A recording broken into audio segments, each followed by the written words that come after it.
I'm Richard Taylor from the Philosophy Department at Marquette University. Together with my colleague Andrea Robilio at the Catholic University of Leuven, we present to you this course on Thomas Aquinas focused on the topic of nature and the attainment of happiness. This course is being offered both at Marquette University for graduate students there and also at the Catholic University of Leuven for graduate students there. The two classes combine to have discussions 1 hour per week, in addition to discussions at each local location. This is class number 6. It's the first combined class of the two universities. It's class 6, and it's on Aristotle and Al-Kindi on happiness. The first video is video 6a on Aristotle's Nicomachean Ethics. And here I'm going to focus on Book 1, Chapter 7, Book 1, Chapter 13, Book 9, Chapter 8, and Book 10, Chapters 6 through 8. I can only, of course, give a brief account in this short video, but I want to highlight some important aspects of the thought of Aristotle as it's relevant to our course. As we'll see, the Arabic tradition as well as the Latin tradition with the thought of Thomas Aquinas all draw upon Aristotle's Nicomachean Ethics as a starting point for the conception of ultimate happiness, and in particular in dealing with the issue of the nature of contemplation as an intellectual activity. So we'll be heading into that area. But first I want to start with a discussion of the beginning of the Nicomachean Ethics and its opening lines. Even before I start that, though, let me remind those of you who are not perhaps altogether familiar with Aristotle's thought. Aristotle makes an important distinction of the sciences. Sciences may be productive, practical, or theoretical. Productive sciences have as their end a product, or something produced outside the producer. Practical philosophy has as its end action. And finally, theoretical philosophy has as its end the attainment of knowledge, and for no other purpose than for the attainment of knowledge itself. In this context, then, of the Nicomachean Ethics, the master science is politics, which has as a subdivision of it ethics. And the Nicomachean Ethics itself is a treatise on the nature and attainment of what is good and what can be garnered through human action. This is clear this is reflected anyway in its opening sentence, which is every art and every inquiry, and similarly every action and pursuit, is thought to aim at some good. And for this reason, the good has rightly been declared to be that at which all things aim. As you may know from your study of the Nicomachean Ethics in other courses or in your own reading, this is the beginning of Aristotle's account of a hierarchy of goods and ends. Some ends are intermediate toward greater goods, and Aristotle is interested in pursuing the issue of what is the greatest of all goods that is attainable by human beings by human action. So let's proceed. In Nicomachean Ethics 1:7, Aristotle works to reason toward the identification of the human good with happiness. And the Greek word for happiness is eudaimonia, and this word can be broken down into eu, which is well, and daimon or daimonia, spiritedness. So happiness, properly speaking for Aristotle, or eudaimonia, is well-spiritedness, which sometimes is translated as fulfillment, or a kind of complete fulfillment, since in our 20th and 21st century lingo, the term happiness is often associated first and foremost with pleasure. And that is not at all the case for Aristotle, as he makes completely clear in the beginning of Book 10 of the Nicomachean Ethics, and also toward the end of Book 7. At any rate, in Nicomachean Ethics 1:7, he works toward making an identification of the human good with happiness, after he gives a discussion of Plato's conception of the good and the forms in Nicomachean Ethics 1:6. One thing I want to stress in this is that Aristotle is not giving a proof here that the good, as pursued, is necessarily identical with human happiness, but rather he's setting up an argument that they are parallel and share so many characteristics that one might as well identify them in a sense. But the first book of Nicomachean Ethics is just the beginning of discussions, not the end. And so it sets out a number of difficulties, it clarifies a number of problems, and it provides a foundation for what is to follow. And of course we can't go through all of that, but we'll look at some significant parts of it here. There is then in 1.7, there are many ends pursued by human beings, Aristotle notes, pardon me, though not all are final. He writes, quote, "The chief good is evidently something final. Therefore, if there is only one final end, this will be what we are seeking. And if there are more than one, the most final of these will be what we are seeking." As you see, Aristotle sets up a hierarchy here and wants to say that we don't want to stop with intermediate ends, but rather we're after the ultimate end. He goes on, "Now we call that which is in itself worthy of pursuit more final than that which is worthy of pursuit for the sake of something else, and that which is never desirable for the sake of something else more final than the things that are desirable both in themselves and for the sake of that other thing. And therefore, we call final without qualification that which is always desirable in itself, and never for the sake of something else." So he's making it very clear what he's after here, the ultimate good as something final, in the fullest way, the ultimate thing that human beings aim for.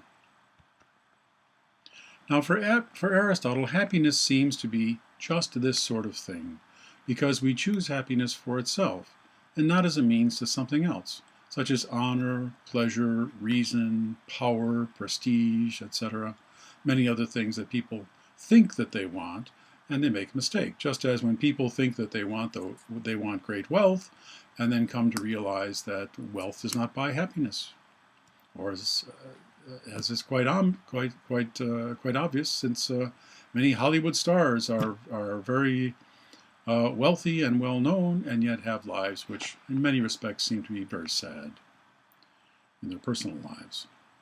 Rather, for Aristotle, those similar desired things are chosen for the sake of happiness, and not the reverse. So those other things can be chosen, honor and reason and other things can be chosen, but they're not chosen in their own right, they're chosen for the sake of happiness. So happiness is a greater end, Aristotle says here. The final good, Aristotle says, this is in Nicomachean Ethics 1.7, the final good is also self-sufficient. And likewise, quote, "Happiness is something final and self-sufficient and is the end of action." Close quote.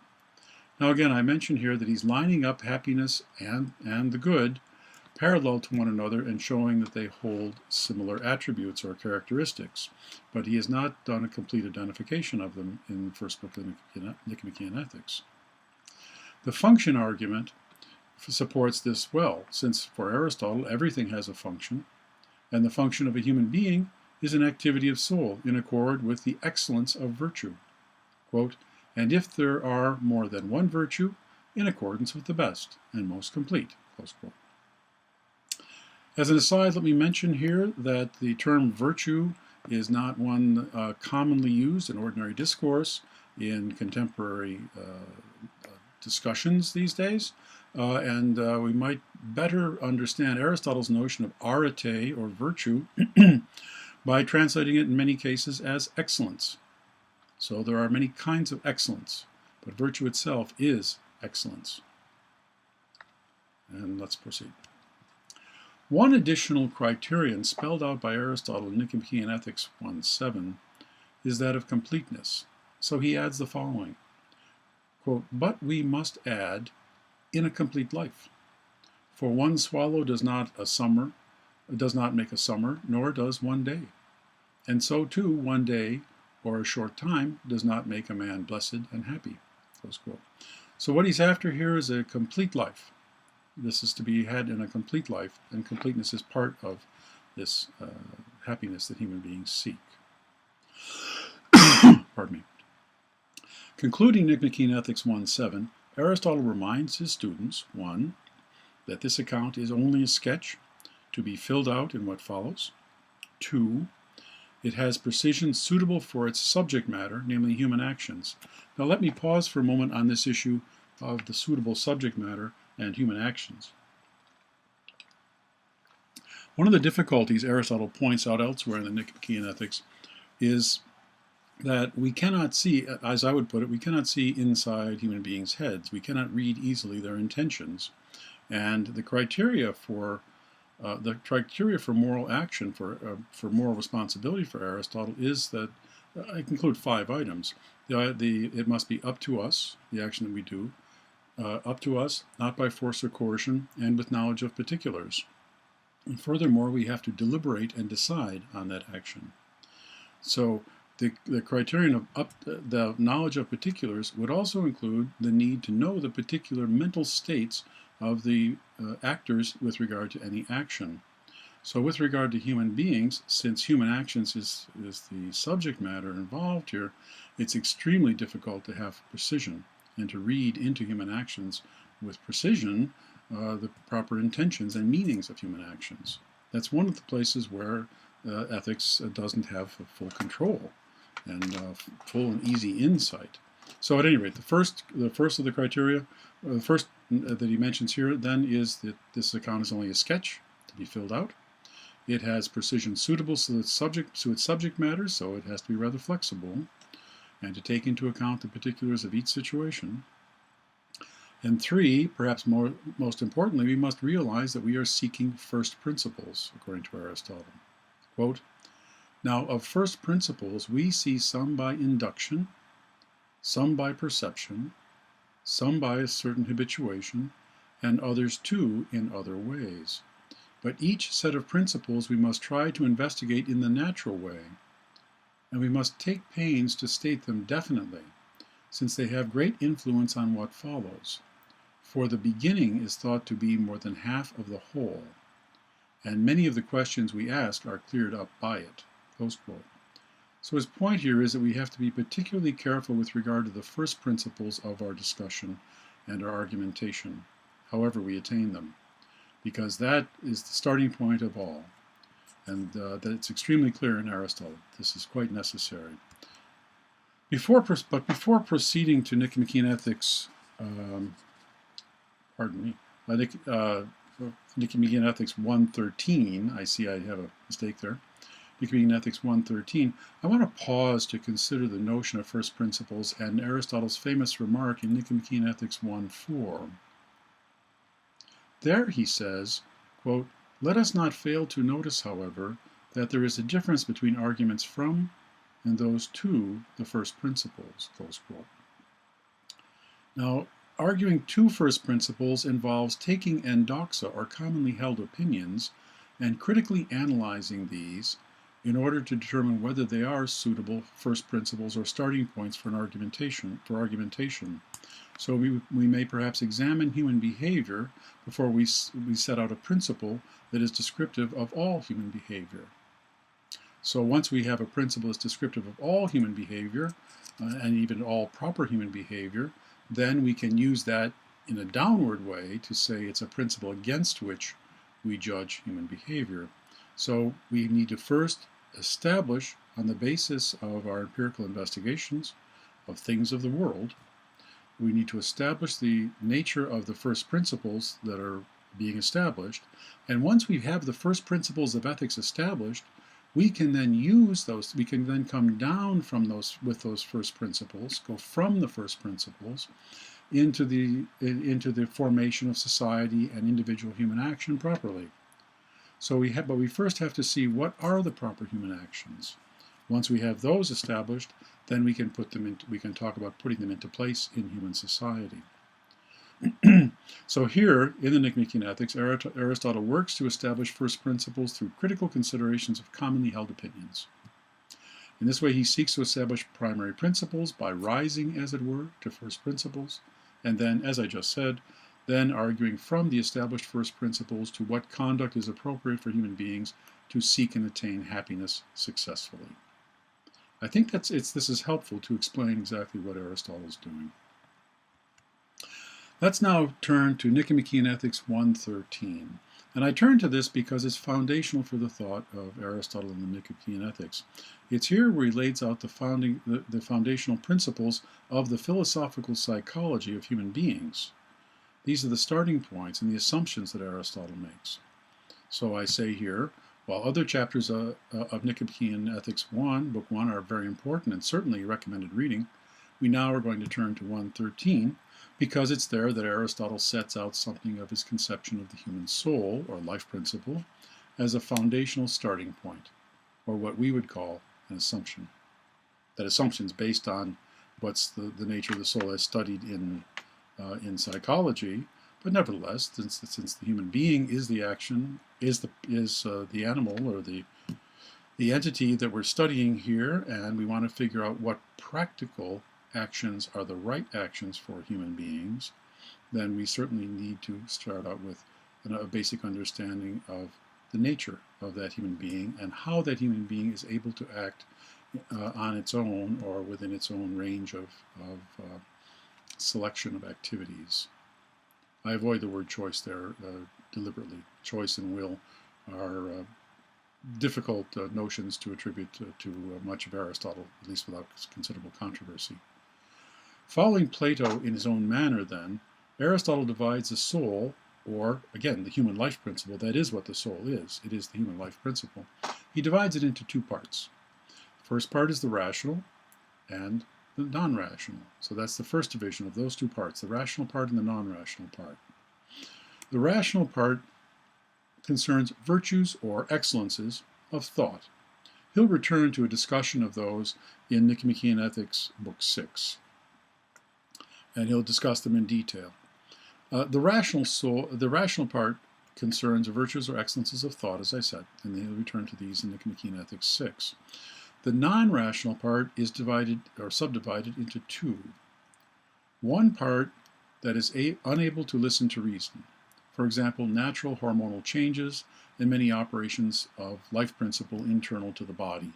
The growth of a child. We cannot reason with the life principle that's responsible for the growth of a child toward adulthood and try to talk it into remaining a child, perhaps because it's a better gymnast as a child. But no, we can't do that. That's not in our control. So that's the non-rational, which will not and is certainly unable to listen to reason. The second part is that which is able to listen to reason. Now, what do we mean by that? This is the part of the soul which is able to make choices. It's the part of the soul that, not choices, make selections of things. It's the part of the soul that has to do with desire and many other actions. So, as I say here, then 2b, with regard to 2b, I raise the question here: what is relevant to ethics and individual human action and responsibility? And this is one of the concerns of Nicomachean Ethics 2, 3, 4, 5, and 7. So, with regard to 2b here, then, this is what ethics is about. It's about the second part that is the part of the soul, the non-rational soul, that is able to listen to reason. And of course, reason then works to persuade the soul. This is an extremely Platonic account in many respects, at least in spirit, but nevertheless, it's Aristotle's account. Now, I want to turn to Nicomachean Ethics 9:8, so Book 9, Chapter 8, because I have a quite specific interest in this particular chapter that I find it particularly relevant for our discussions that will come later on, as Thomas Aquinas attempts to show the necessity of a kind of contemplation being available to human beings after this life. That is, in the next life, or in patria, as he uses for the term, in heaven. Nicomachean Ethics 8 and 9 are focused on the topic of friendship. And these are very valuable for ethical thinking. And I certainly recommend them for careful reading. But our focus for now has to be on Nicomachean Ethics 9:8, where Aristotle discusses self-love. Here, Aristotle provides a good example of how he critically sorts through endoxa, or commonly held beliefs, to form a more thoughtful and insightful understanding. In the course of his discussion, Aristotle distinguishes two sorts of lovers of self. One, there is the term lover of self as used as one of reproach against people who would seek to give themselves more wealth, honor, pleasures, being controlled by their desires and the gratification of appetites and feelings. So this is the person, we might say in our contemporary society, when we address someone with reproach and say in English, "You are only thinking of yourself," close quote. So that's a reproach. And implicit in the reproach is that this person does not think of others in the community, really regards only his or her own welfare primarily, and everyone and everything else are merely means to that person's own interests. And Aristotle recognizes this sort of phraseology as one of reproach, that one is too much a self-lover. But he makes it very clear that the reason that this is something with which people should be reproached is because the people have disordered souls, and as with a disordered soul, they do themselves in a sense harm by choosing wealth, pleasures, and honor, and many other things, letting themselves be controlled by these desires, as opposed to doing what's right, true, and good for themselves and for others. Now, the second use of the term for Aristotle is as used of the virtuous, who seek to act justly, temperately, and in the most noble and best way. Earlier in the Nicomachean Ethics, in Book 7, Aristotle talks about the various characters and the appropriate ways to act. This person, according to Aristotle, has self-control, according to reason. And in actions, this person is a true and good lover of the self. That is, this person loves the self in the proper way. Aristotle then goes on to write this. In this sense, then, as has been said, a man should be a lover of self, but not in the sense in which most men are so. He ought not. But in the sense in which most men are so, he ought not to be a lover of the self. Now, one other thing I want to mention that I do not have here on the slides, I want to mention that in 9.8 of Nicomachean Ethics, Aristotle also mentions the importance of involvement with the community, and that the person who loves oneself also seeks to be noble and honorable in the community. And as noble and honorable in the community, this person is not only looking to himself, but is also looking outward to others. This is quite relevant to the discussion in Nicomachean Ethics 10:6-8, where the issue is whether contemplation and intellect are primary goals of human beings, and all else should be set aside if that is the highest good that human beings can attain, or whether one must be a person of good character and involved in the community, and then, on top of that, have great intellectual ability and perhaps attain the highest happiness. But I leave that as a hint here. If any of the students in the class are interested in doing a paper on this issue, I think it could be quite fruitful, but it'll even be more interesting for it to be done in the context of what we will see coming in Aquinas. Let me carry on now then. Well, this is the note. I guess I did have it in here. Okay. However, it is important to notice that for Aristotle, the true self-lover is also one who seeks nobility and excellence of character in the context of society. Okay, I have the quotation for you here. Those who die for others will throw away wealth too, on condition that their friends will gain more. For while a man's friend gains wealth, he himself achieves nobility. He is therefore assigning the greater good to himself. The same too is true of honor and office. All these things he will sacrifice to his friend, for this is noble and laudable for himself. Rightly then he is thought to be good, since he chooses nobility before all else. But he may even give up actions to his friend. It may be nobler to become the cause of his friend's acting than to act himself. We'll see that Aquinas develops this notion of self-love in a very different way, and really quite challenging, and integrates it into his own conception of ultimate human happiness to be found in the contemplation of the essence of God. But we'll see that later. Now I want to connect this self-love then, this affective disposition that is foundational to all human action, with another statement of Aristotle that is found in the opening lines of his Metaphysics. There Aristotle writes the following: all men by nature desire to know. An indication of this is the delight we take in our senses, for even apart from their usefulness, They are loved for themselves, and above all others, the sense of sight. For not only with a view to action, but even when we are not going to do anything, we prefer seeing, one might say, to everything else. The reason is that this, most of all senses, makes us know and brings to light many differences between things. Close quote. But my question is this: why and how is this the case? Why do we seek out knowledge? Is self-love found functioning here as well? What causes us to make the move toward knowledge? We certainly don't do so with knowledge. It seems rather to be an affective moment, an affective disposition that moves us toward this, toward the first moments of knowing. So why do all human beings desire to know? It's that they desire the good, and they desire the good for themselves. And I think this is a rather interesting connection to make, but we'll leave that for you to ponder, and possibly it'll be relevant to course papers. Now I switch over to Nicomachean Ethics 10.6.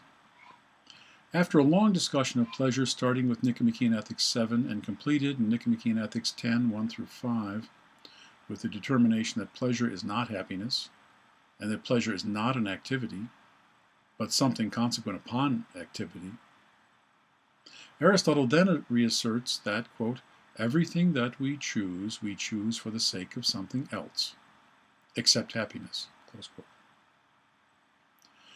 Amusement and relaxation, and we might add vacation, are not proper ends or goals of life. We do not work in order to have time off work, properly speaking, and we do not work 50 weeks or 48 weeks per year in order to have 2 or 4 weeks of vacation, for Aristotle. Rather, they are opportunities to rest and restore energies. As Aristotle puts it, relaxation is not an end, for it is taken for the sake of activity. And it's in activity that we're able to fulfill ourselves and to have happiness. The happy or fulfilled life is one of excellence or virtue brought about by work or exertion. It's not amusement. Happiness, Aristotle insists, consists in virtuous activities, not passivities. Quote, if happiness is an activity in accordance with virtue, says Aristotle, it is reasonable that it should be in accordance with the highest virtue, and this will be that of the best thing in us. We've already gone through the issue of the hierarchy of goods, and in this way, and that happiness is, Aristotle attempts to identify happiness with the highest human good. And the highest virtue or highest excellence within us will be an excellence of rationality. So we continue with Aristotle now. Whether it be reason or something else that is this element which is thought to be our natural ruler and guide, and to take thought of things noble and divine, whether it be itself also divine, or only the most divine element in us, the activity of this in accordance with its proper virtue will be perfect happiness. Now, what is this thing in us? It is our excellence of intellectual understanding, as we will see. That, I carry on with Aristotle then, that this activity is contemplative, we have already said, close quote. And of course that contemplative, by contemplative here, do not think of contemplative spiritual practices and meditation and that sort of thing. But contemplative here, we mean that it's theoretical understanding. And it's activity, not passivity, not a passive openness to the world in some kind of meditation, but rather it's activity. It's activity in theoretical understanding of the reality around us. And that is the highest understanding that we can have of reality. This activity then is, one, the best in us, namely knowing about the best objects, namely objects of knowledge. Two, the most continuous, because we don't have to take breaks the way we do in thinking, the way we do with regard to other kinds of work. And three, the most pleasant. It's the most pleasant, according to Aristotle, if one has the ability to do it, because it's the most fulfilling. Number four, it is the most self-sufficient. Our knowing, having knowledge and doing theoretical science makes us more self-sufficient than other jobs that have other ends, because we are immediately in the process of seeking the end that we pursue. Alone loved for its own sake, that is, it must be fully final. Hence this activity, quote, will be the complete happiness of man, if it be allowed a complete term of life, close quote. So again, we see this criterion comes back, criterion comes back of a complete life. A life that's truncated early by a car accident or a disease or something like that is a life that, for Aristotle, cannot be a happy life. His conception of happiness may not be it certainly is not precisely the one that we have in the many uses of our term happiness today. Now in Nicomachean Ethics 10:7, Aristotle writes the following, and I want to go through this text carefully with you because it's extremely valuable. He says, quote, "But such a life would be too high for man. For it is not insofar as he is man that he will live so, but insofar as something divine is present in him." This is the highest intellectual and theoretical understanding that's possible for a human being. Aristotle goes on, and by so much as this is superior to our composite nature, is its activity superior to that which is the exercise of the other kind of virtue.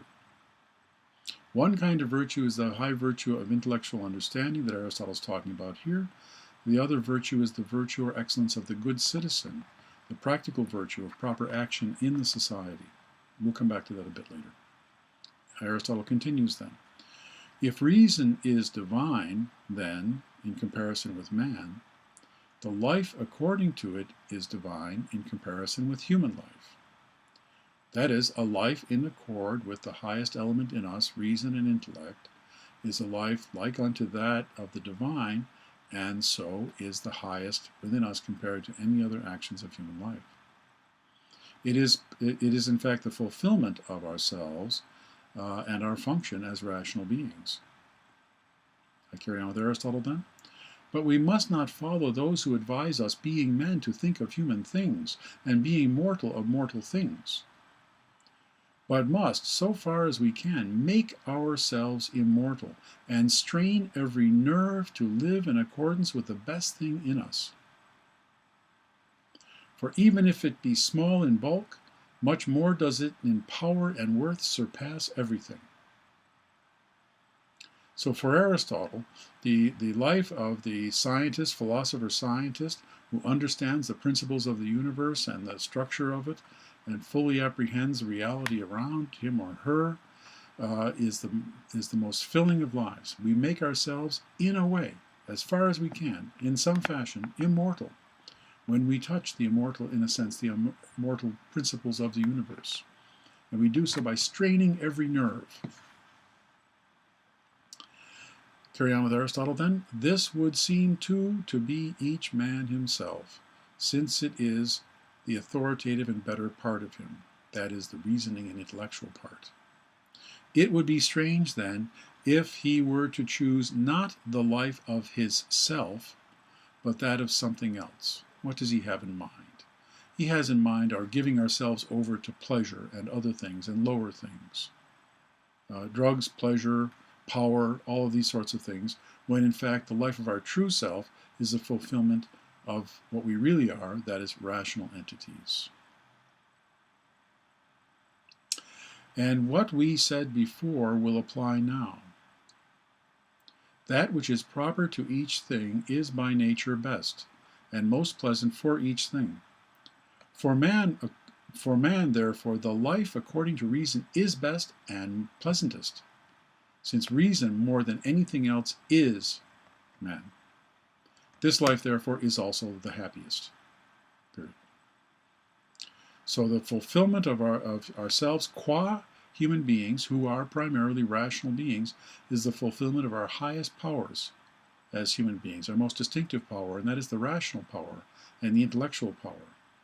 That is, most of all, what we are, according to Aristotle here in Nicomachean Ethics 10:7. Now, I move on to Nicomachean Ethics 10:8. I urge you to read the rest of the Nicomachean Ethics and then to go on to the Politics. It's quite relevant. And some of the secondary literature I'll indicate later on is relevant to that too. But that would be extra reading on your part, and I think you should proceed to that, though. I think it's quite relevant, especially to the material we're going to look at in the Arabic philosophical tradition. So, Nicomachean Ethics 10:8. That perfect happiness of contemplative activity and intellectual knowing and thinking is not one for all human beings, since not all may be philosophers. And this is simply because philosophy and contemplation require leisure, not leisure for rest, but for hard and disciplined study of the theoretical sciences, and all of philosophy for the advancement of the highest excellence of human beings. This is something not open to those of lesser mental powers, weak dispositions, of little or no educational opportunity, and the like. Take note, I said, of educational opportunity. Hence, happiness, then, for Aristotle is divided into two sorts. One for the talented, industrious, highly trained, and educated philosopher, and also very fortunate person.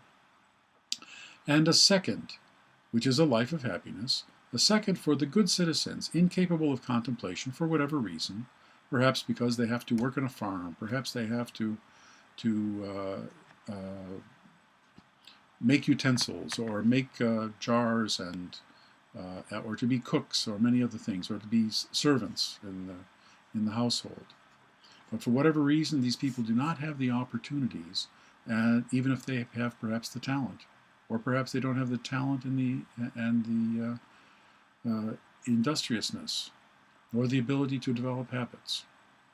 Nevertheless, these people can be good citizens, even if they cannot attain the highest level of intellectual contemplation. In this sense, then, and this is special to note, in this sense, happiness for Aristotle is not just some sort of internal disposition of the mind fully in our control. We do not fully have happiness fully in our control.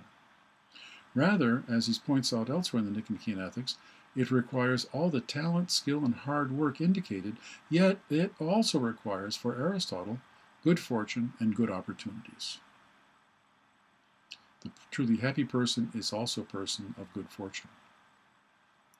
Well, let this suffice for highlighting some important texts on the Nicomachean Ethics, which are particularly relevant to our class. Next, we'll turn to Al-Kindi in video 6b. Thank you.